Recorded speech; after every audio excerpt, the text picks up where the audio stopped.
कळंबोली येथील KL 4 sector 4 E परिसरात 8 दिवसांपासून पाणी पुरवठा बंद असल्याने नागरिकांवर पाणीबाणी ओढवली आहे. संतप्त नागरिक आणि स्त्री शक्ती फाउंडेशनच्या कार्यकर्त्यांनी आमदार प्रशांत ठाकूर यांच्या मार्गदर्शनाखाली सिडको कार्यालयावर धडक मोर्चा काढला. संस्थापिका अध्यक्ष विजया कदम यांनी अभियंता प्रफुल्ल देवरे यांना जाब विचारत तात्काळ पाणी सुरू न झाल्यास ठिय्या आंदोलनाचा इशारा दिला. उपमहापौर प्रमिला पाटील यांनी नागरिकांना पिण्यायोग्य पाणी हा हक्क असल्याचं ठणकावलं. सिडकोने पाईपलाईन व्हॉल्व बिघाडामुळे पुरवठा बंद झाल्याचं सांगत पाणी सुरळीत करण्याचं आश्वासन दिलं. बालगंगा प्रकल्पग्रस्त शेतकऱ्यांनी संपादित जमिनीचा कोरा 7/12 परत मिळावा या मागणीसाठी 27 फेब्रुवारी रोजी उपविभागीय कार्यालयासमोर बेमुदत उपोषणाचा इशारा दिलाय. 2010 पासून सुरू असलेल्या प्रकल्पात अनेक गावं आणि हजारो कुटुंब बाधित झालेत. न्याय नुकसान भरपाई आणि पुनर्वसन अधिनियम 2013च्या कलम 101 नुसार 5 वर्षात जमीन न वापरल्यास ती मूळ मालकांना परत देण्याची तरतूद आहे असा दावा शेतकऱ्यांचा आहे. 16 वर्षानंतरही प्रश्न प्रलंबित असल्याने आंदोलनाचा निर्णय घेतल्याचं निवेदनात नमूद करण्यात आलंय. शहरातील ओरियन मॉल येथे संभाव्य दहशतवादी हल्ला, आग किंवा अन्य आपत्तीजन्य प्रसंगाचा सामना करण्यासाठी व्यापक मॉकड्रिल घेण्यात आली. पनवेल शहर पोलीस ठाण्याच्या पुढाकारानं आयोजित या रंगीत तालिमेत पोलीस निरीक्षक, अंमलदार, QRT, ATC विशेष शाखा तसंच झोन 3 स्ट्रायकिंग पथक सहभागी झालं. अग्निशमन दल, रुग्णवाहिका पथक आणि मॉल सुरक्षा कर्मचाऱ्यांनीही समन्वय साधत बचाव कार्याचा सराव केला. नागरिकांचे सुरक्षित स्थलांतर, परिस्थिती नियंत्रण आणि तात्काळ प्रतिसाद क्षमता याची चाचणी घेण्यात आली. या सरावामुळे विविध यंत्रणातील समन्वय अधिक सक्षम होईल असा विश्वास पोलिसांनी व्यक्त केला. कर्जत शहरातील श्रीराम पूल परिसरातून जाणाऱ्या कर्जत मुरबाड मार्गावरील रस्त्याचं काम काही महिन्यांपूर्वी सुरू झालं असलं तरी अद्याप पूर्ण झालेलं नाही. रस्त्यावर दुभाजकांचं काम अर्धवट राहिल्याने मोठे खड्डे आणि दगड पसरले असून वाहन चालकांसाठी गंभीर धोका निर्माण झालाय. हा मार्ग शहरातील महत्वाचा वाहतूक दुवा असल्याने वाहनांची वर्दळ तसंच पादचारी, महिला आणि विद्यार्थ्यांची ये-जा मोठ्या प्रमाणात असते. विठ्ठल मूर्ती समोरील रस्त्याची दुर्दशा परिसराच्या सौंदर्यावर परिणाम करत आहे. नागरिकांनी रस्ता दुरुस्ती आणि गतिरोधक बसवण्याची मागणी केली आहे. खालापूर धामणी येथील रुबी मिलमधील कामगारांच्या वेतनवाढ आणि इतर मागण्यांबाबत येत्या 15 दिवसात योग्य तो तोडगा काढण्याचं लेखी आश्वासन मिल प्रशासनानं आमदार प्रशांत ठाकूर यांना दिलंय.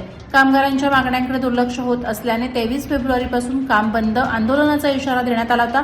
कामगारांनी काम बंद केल्यानंतर आमदार ठाकूर यांनी मिल प्रशासनाला जाब विचारला. प्रशासनानं काम सुरू करण्याची विनंती करत 15 दिवसात चर्चा आणि न्याय देण्याचं आश्वासन दिलं. यावेळी भाजपाचे पदाधिकारी, नेते आणि कामगार मोठ्या संख्येनं उपस्थित होते. मोगलवाडी DP रस्त्यालगतच्या निर्माणाधीन इमारतीतील ड्रेनेज टँकचे झाकण तुटल्याने गाभण गाय टँकमध्ये पडली. सुमारे 7-8 फूट पाण्यात अडकलेल्या गायीच्या बचावासाठी हेल्प फाउंडेशन आणि खोपोली नगरपालिकेच्या अग्निशमन दलानं धाव घेतली. सक्शन पंपानं पाणी उपसून JCBच्या सहाय्यानं भिंत नियंत्रितरित्या फोडण्यात आली. 2 तासांच्या प्रयत्नानंतर गायीला सुरक्षित बाहेर काढण्यात यश आलं. पशुवैद्यांकडून तपासणी करण्यात आली. तत्पर समन्वयामुळे मुक्या जीवाचे प्राण वाचल्याने समाधान व्यक्त होत आहे. उल्वे सेक्टर 24 मधील साईलता इमारतीत सुरक्षा रक्षकाचा मोबाईल चोरीला गेल्याची घटना CCTV स्पष्ट दिसत असतानाही पोलिसांनी चोरीचा गुन्हा नोंदवण्याऐवजी मोबाईल गहाळ झाल्याची नोंद केल्याचा आरोप आहे. रात्री 2 चोरट्यांनी खोलीत प्रवेश करून मोबाईल लंपास केल्याचं फुटेजमध्ये दिसतंय. तक्रारदारानं पुरावा सादर करूनही पोलिसांनी गुन्हा दाखल न केल्यानं नागरिकात संताप आहे. गुन्हेगारीचे आकडे कमी दाखवण्यासाठी प्रकार मिसिंगमध्ये ढकलले जातात का असा सवाल उपस्थित होतोय. वरिष्ठ अधिकाऱ्यांची भूमिका काय असेल याकडे लक्ष लागलंय. लव्हेज गावाजवळील डोंगरपट्ट्यात भीषण वणवा पेटला असताना ज्वाळांमध्ये अडकलेल्या अजगराची सुटका करण्यात आली. वनपाल भगवान दळवी यांच्या समन्वयानं हेल्प फाउंडेशनचे कार्यकर्ते घटनास्थळी दाखल झाले. सुमारे 7 ते 8 फूट लांबीच्या अजगराला सुरक्षित पकडून आगीच्या परिसरातून बाहेर काढण्यात आलं. प्राथमिक उपचारानंतर त्याला सुरक्षित वनक्षेत्रात सोडण्यात येणार आहे. वणव्यामुळे वनसंपत्तीचं मोठं नुकसान होत असल्याने नागरिकांनी आगी रोखण्यासाठी पुढे यावं असं आवाहन करण्यात आलं. अलिबाग तालुक्यात भाजपाच्या महिला आघाडी आणि कार्यकर्त्यांनी काँग्रेस नेते राहुल गांधी यांच्या वक्तव्याचा निषेधार्थ खडताळ पुलावर आंदोलन केलं. आंदोलकांनी जोरदार घोषणाबाजी करत निषेध व्यक्त केला. काही काळ रस्ता अडवून धरण्यात आल्याने वाहतुकीवर परिणाम झाला. पोलिसांच्या कडेकोट बंदोबस्तात आंदोलन शांततेत पार पडले. देशाच्या सन्मानाशी तडजोड सहन केली जाणार नाही अशी ठाम भूमिका भाजप पदाधिकाऱ्यांनी मांडली. आग्राव परिसरातील शेकडो कार्यकर्त्यांनी भाजपमध्ये जाहीर प्रवेश केल्याने तालुक्यातील राजकारण ढवळून निघाले. चौल ग्रामपंचायत हद्दीतील आग्राव येथे झालेल्या कार्यक्रमात स्थानिक नेत्यांच्या नेतृत्वाखाली हा प्रवेश सोहळा पार पडला. आगामी ग्रामपंचायत आणि स्थानिक स्वराज्य संस्थांच्या निवडणुकांच्या पार्श्वभूमीवर हा प्रवेश महत्त्वाचा मानला जात आहे.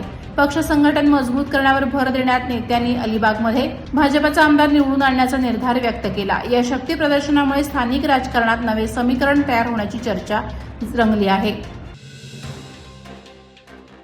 करंजाडे सेक्टर 2 येथील आदिती गार्डन परिसरातील एका दंत चिकित्सालयाबाहेरून एसीची कॉपर ट्यूब अज्ञात चोरट्यांनी कापून नेल्याची घटना घडली. सान्विका डेंटल क्लिनिक समोरील ही चोरी सीसीटीव्हीत कैद झाली आहे. चोरट्यांनी रात्रीच्या सुमारास ट्यूब कापून लंपास केल्याचं फुटेजमध्ये दिसतंय. याबाबत पनवेल पोलीस ठाण्यात तक्रार दाखल करण्यात आली असून पुढील तपास सुरू आहे. परिसरात वारंवार होत असलेल्या किरकोळ चोऱ्यांमुळे व्यावसायिकांमध्ये चिंता व्यक्त होते. पोलिसांनी सीसीटीव्हीच्या आधारे आरोपींचा शोध सुरू केलाय. अनेक महिन्यांच्या पाठपुराव्यानंतर कशाळे येथून कर्जत मुरबाड रस्त्याच्या दुरुस्ती कामाला सुरुवात झाली आहे. मोठ्या प्रमाणात खड्डे पडल्याने वाहन चालकांना त्रास सहन करावा लागत होता. ग्रामस्थांच्या सातत्यपूर्ण प्रयत्नांनंतर प्रशासनानं दखल घेत काम हाती घेतलं. कामाचा दर्जा चांगला राहावा यासाठी स्थानिक नागरिक स्वतः उपस्थित राहून देखरेख करत आहेत. निकृष्ट काम होऊ नये, खड्डे व्यवस्थित बुजवले जावेत यासाठी दक्षता घेतली जात आहे. दुरुस्तीमुळे नागरिकांना दिलासा मिळणार असून भविष्यातही दर्जा टिकवण्यासाठी लक्ष ठेवण्याचा निर्धार ग्रामस्थांनी व्यक्त केला. वादळवारा लाईव्हसाठी न्यूज ब्युरो, रायगड. नवी मुंबई व रायगड जिल्ह्यातील ताज्या बातम्या आणि घडामोडींसाठी सबस्क्राईब करा वादळवारा लाईव्ह चॅनल आणि दाबा बेल आयकॉन.